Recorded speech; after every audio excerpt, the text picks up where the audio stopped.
महापौर निर्मल कोसरे ने निगम कार्यालय में फहराया राष्ट्रीय ध्वज। भिलाई चरौदा नगर पालिक निगम कार्यालय में गणतंत्र दिवस पर भव्य कार्यक्रम का आयोजन किया गया। महापौर निर्मल कोसरे ने मां भारती एवं देश के अन्य महापुरुषों के तैल चित्र पर माल्यार्पण कर राष्ट्रीय ध्वज फहराया। इसके बाद राष्ट्रीय गान का आयोजन हुआ। इस दौरान निगम के MIC सदस्य, पार्षद, आयुक्त सहित अन्य अधिकारी व स्टाफ जनप्रतिनिधि मौजूद रहे। महापौर ने मुख्यमंत्री भूपेश बघेल के संदेश का वाचन भी किया।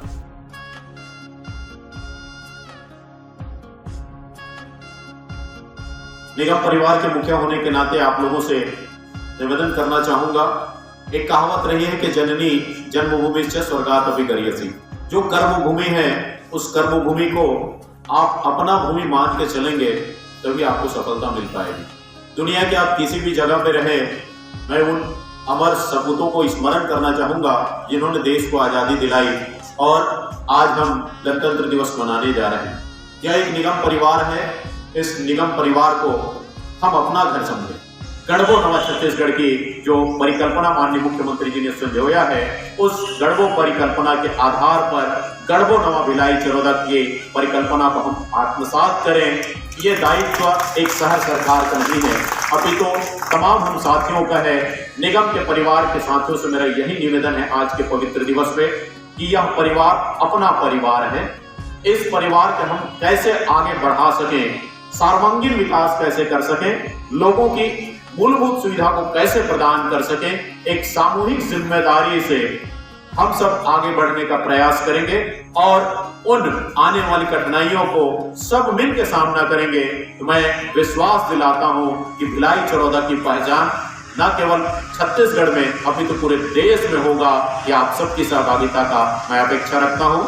आज का दिवस अगर सोचें तो एक बार कम से कम साल में 2 ऐसे अवसर आते हैं। उसमें से एक अवसर यह है जो हमको याद दिलाता है कि पहले आज़ादी से पहले समय कैसा रहा होगा।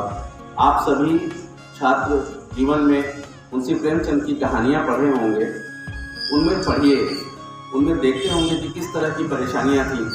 जब देश आज़ाद हुआ 1947 में, संघर्ष के बाद आज़ाद हुआ 1947 में, उस समय परिस्थितियाँ ऐसी बनी कि जो भी उपजाऊ क्षेत्र थे वो बांग्लादेश या पाकिस्तान में चले गए।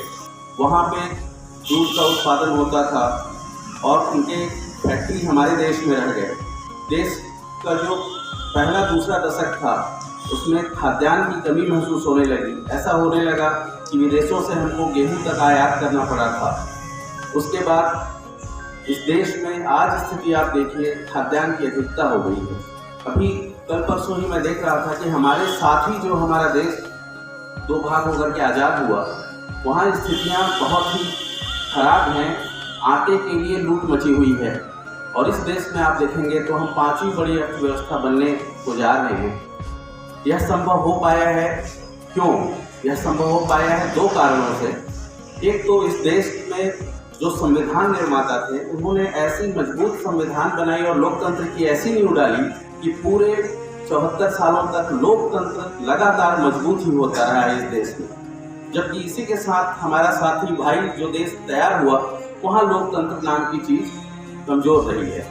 और दूसरा, जो संविधान ऐसा बना, कानून के शासन को ऐसा स्थापित किया हुआ है कि आप सभी के मन में, हम सभी के मन में कानून के पालन करने की बात हमेशा रहती है।